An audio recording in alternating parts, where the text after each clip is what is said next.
When I first got this shop 12 years ago, I decided to switch over from coal to propane, various reasons.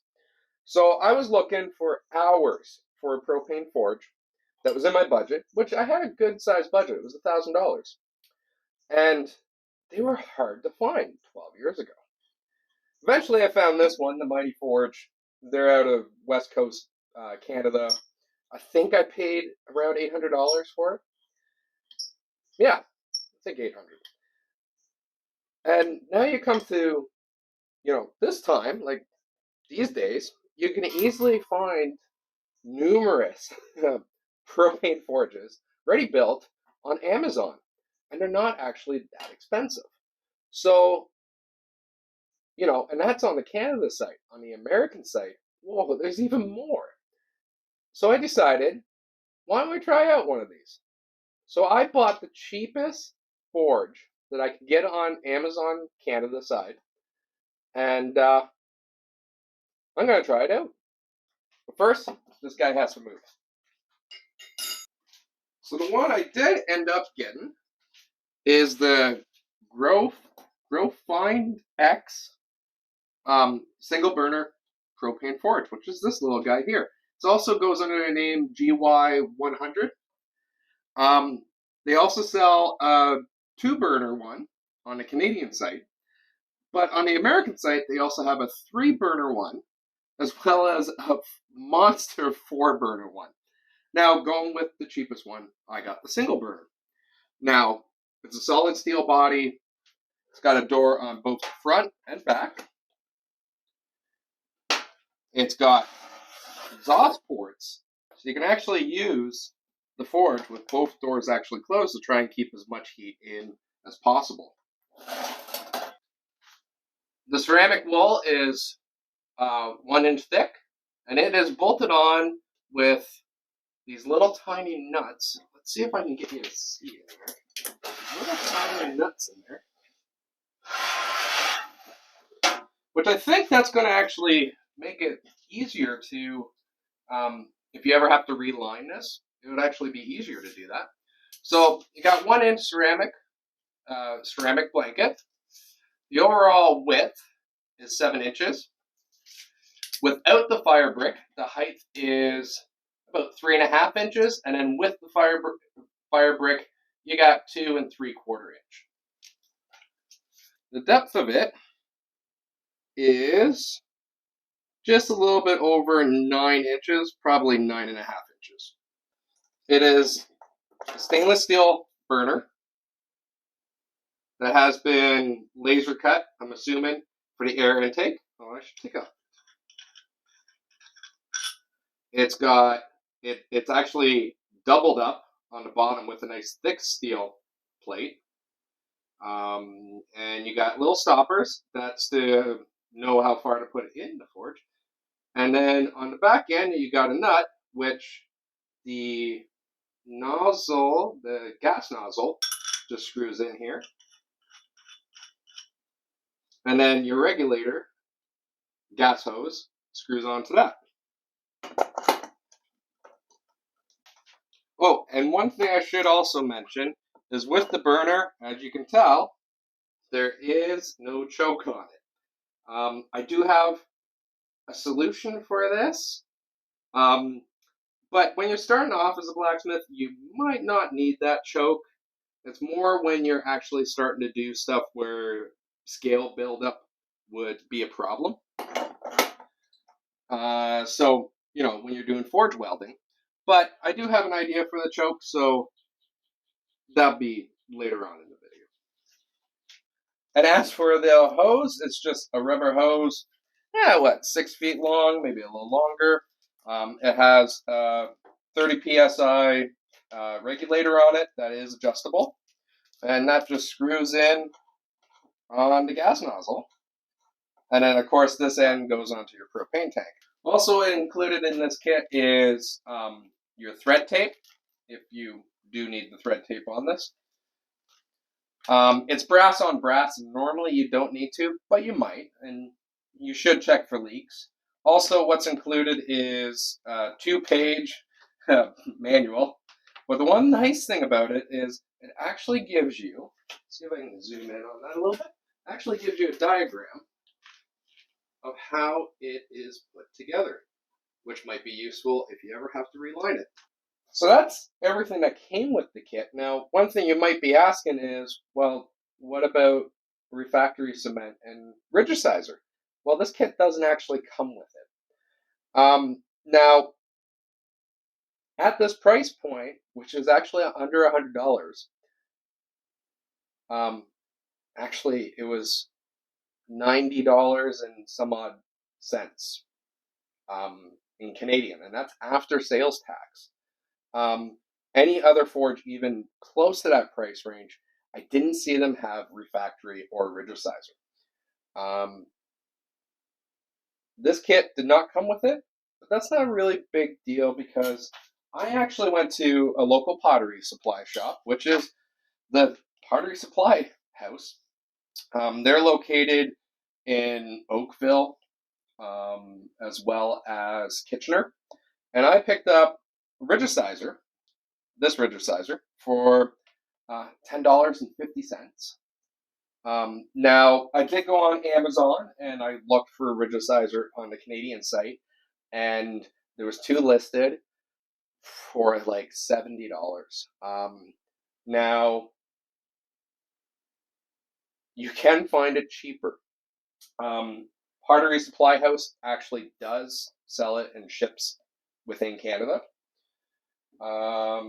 If you're looking to help support a blacksmith or a knife making shop, you have Front Step Forge out in Alberta, I believe.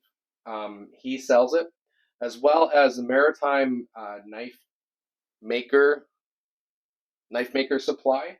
They also have it, and they're out in the east coast of Canada.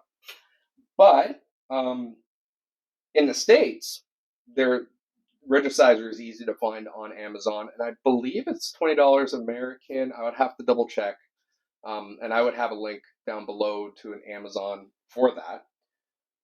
But the best place to look is actually pottery supply shops. So if you're near a big town and you can't find a blacksmith or something like that local, or you don't want to order it online from a blacksmith, I don't know why, but you can call your local pottery supply place because they use the Rigidizer and as well as the ceramic wool for their kilns. So they often have actually the better price. Like I said, this little container, which is 2 cups, was $10.50.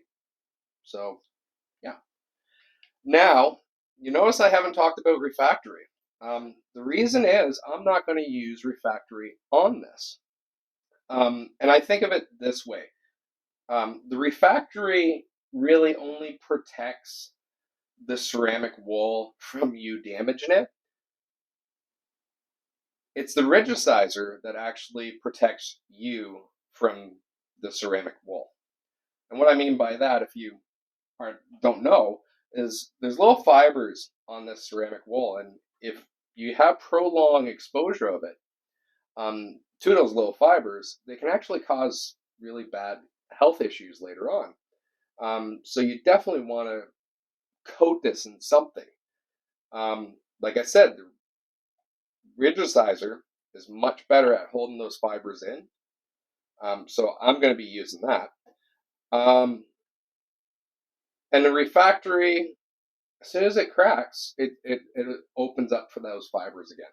So that's why I really say use Rigidizer at bare minimum when you're using the ceramic blanket, and then coat that with the refractory cement. Now, I'm going with Rigidizer only on this because I plan on using the fire brick all the time in here, and I'm not worried about really ruining the ceramic blanket. But I can also add refractory after the fact, where if I did refractory first, it's near impossible to add the Rigidizer on. So, a few bucks, get the Rigidizer. Now this stuff, really easy to apply. It actually comes, you can get some that's concentrated. This stuff is actually already, I believe it's already, but you can thin it out. And it is actually just a liquid that's dyed. And you can brush this on. Ooh, it's blue. You can brush it on. You can use a spray bottle to spray it on. I'm going to use a spray bottle.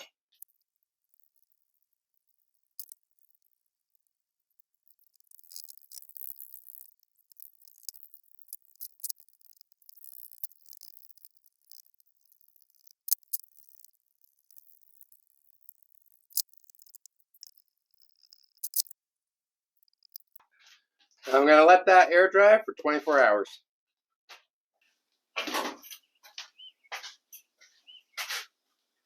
Okay, so now it's been 24 hours air drying, so we're going to do our first firing. Basically, with the first firing, you just want to let it go to kind of a red-orange color and then shut it down. And then you're ready to use it like a normal forge.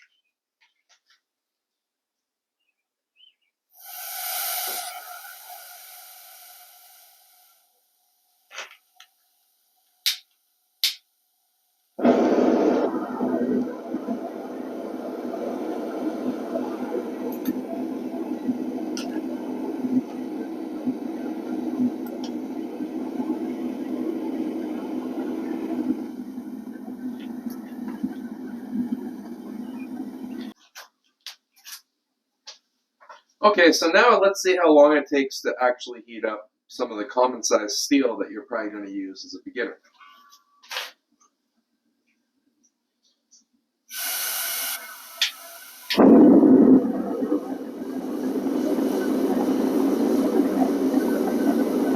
So for these tests, I'm going to have the front door open and the regulator is going to be full blast.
I will say is when you shut down your forge, you have to remove the burner. Reason is because this burner will act like a chimney and it will actually have the heat come all the way up and actually melt the hose. They do warn this on the instruction paper. Now, I've been running this full tilt. Oh, let's get into the video. I've been running this full tilt for about an hour now, and it actually was able to hold the forge in heat for 30 minutes. The reason why I'm shutting down right now is my 20-pound propane tank is actually frosted up, and I'm noticing the PSI is actually dropping. The regulator is not. So I will say, and here I'll show you, the propane tank has pretty well started freezing up, but the regulator,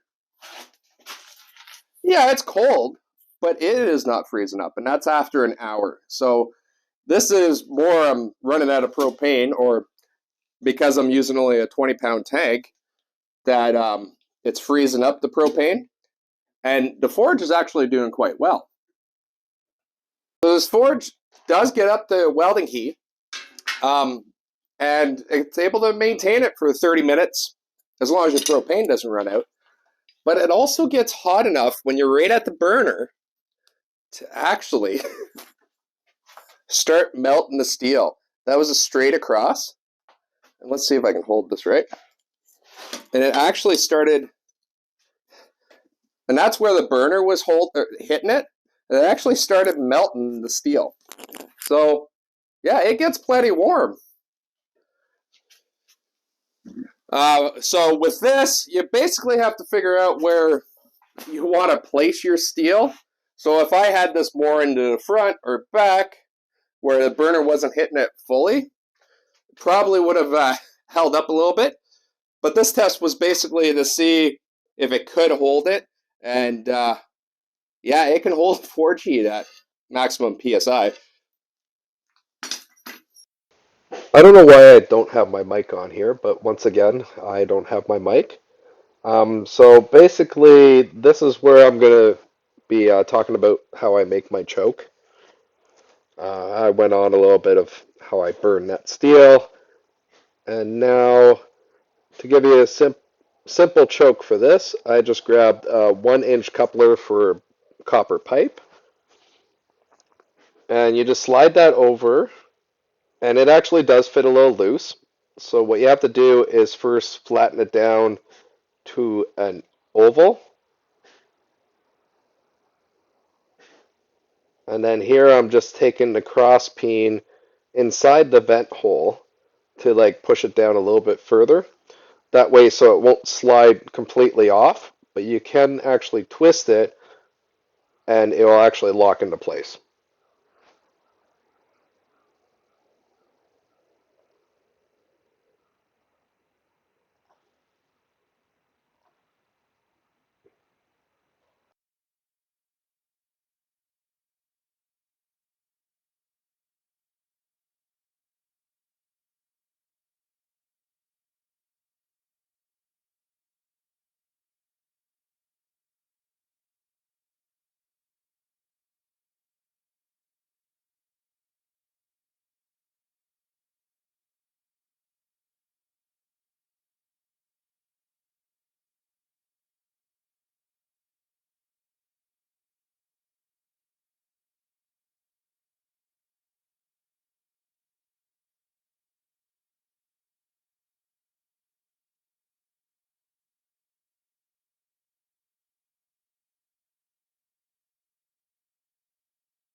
So to show how good that choke worked, this one here is without the choke, and you can just see how much scale has built up on that. Where this one,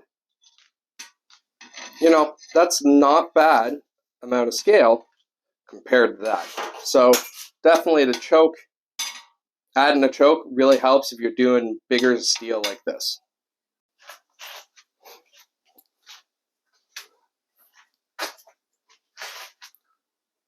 So overall, I'm actually really impressed with this forge for its price point. So just to put down what the price I actually spent on it is, originally this is on Amazon for $150, well, $149.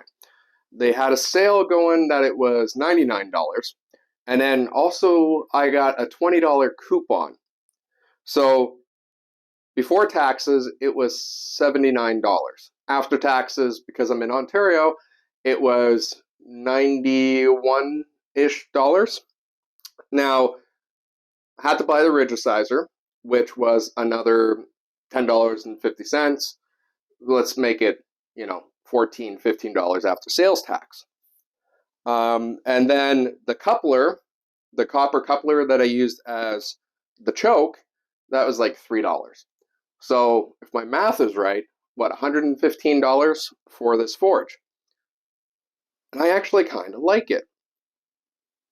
It gets the steel hot, as you saw through the video, and I like that the regulator didn't freeze up. I was actually worried about that because of other videos I've seen where people say that they've had the regulator freeze, and mine didn't. Mine barely got cold. It actually was my propane tanks freezing.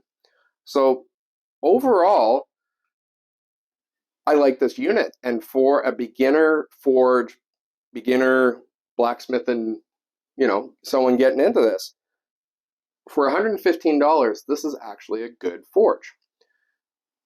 There are some things that I'm not too happy about, and it really comes down to the biggest gripe I have is the doors. With the doors going out and down and being hinged on bottom, it causes it, well, you now have your ceramic wall exposed to, you dropping pieces on it. But also, if you have it closed up and then open it up, you have this big area that's fully heated that is right above where your tongs are. And also, to open it, you basically had to use two pairs of tongs to actually, or pieces of steel, to actually be able to open it up when it was actually at heat. With that said, I'm assuming that most of the time when you're first starting off, you're not going to be doing the big chunks of steel, so you're not going to have both doors closed. And I find with just having that one front door open, it's not too bad. Now, I would have liked the doors to actually be swing up, like my Mighty Forge is. I would have liked it to be swung up and out of the way, just to protect them a little bit more of accidentally dropping on it, which I actually did. Also, the doors are made out of a little bit, thinner steel than what I would have made it out of. Now, being $100, I get this. So those doors have spread a little bit, and there's actually, you saw a leakage from some of the videos. Now that only started happening when I actually had it fully closed and heating up the big steel. When I was using it with just the one door closed, one door open, it actually it didn't do that. So yeah, overall, I would actually recommend this if you're starting to get into blacksmithing and you're on a really tight budget. You know what? For $100, well, $115 after after Rigidizer, even $150 after going out and buying refractory, I think it's good. Now, all this is Canadian prices. Americans probably will get this cheaper. And I'm really impressed. At this price point, I'm really impressed. I could not build something like this for this price point. So overall, I give it a thumbs up, and I'm actually kind of happy, even though I am, I got a professional forge that's like $1,000. I'm actually happy that I brought this thing in, because when I'm doing smaller stuff like hooks and shawl pins, bottle openers, heating up that big forge I have down there, the Mighty Forge, that's a lot of propane wasted. Where this one, I can run on one burner, run it a little bit lower than 30 psi, and it actually will work. And there is enough room to actually have 4 or 5 pieces going at the same time. So, yeah, I totally recommend this if you're starting out. Now, if your budget allows, honestly, yeah, just buy whatever forge you can in your budget. So where am I going with this? Yeah, I like it. It's a nice little addition in the shop. Yeah.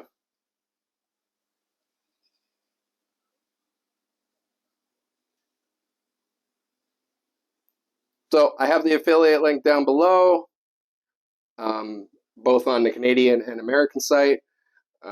So, guys, if you are starting up and you want to start forging on a budget, yeah, get this little guy. I'm not going to touch it. It's still hot. Anyways, thanks for watching, and hope you enjoyed the video.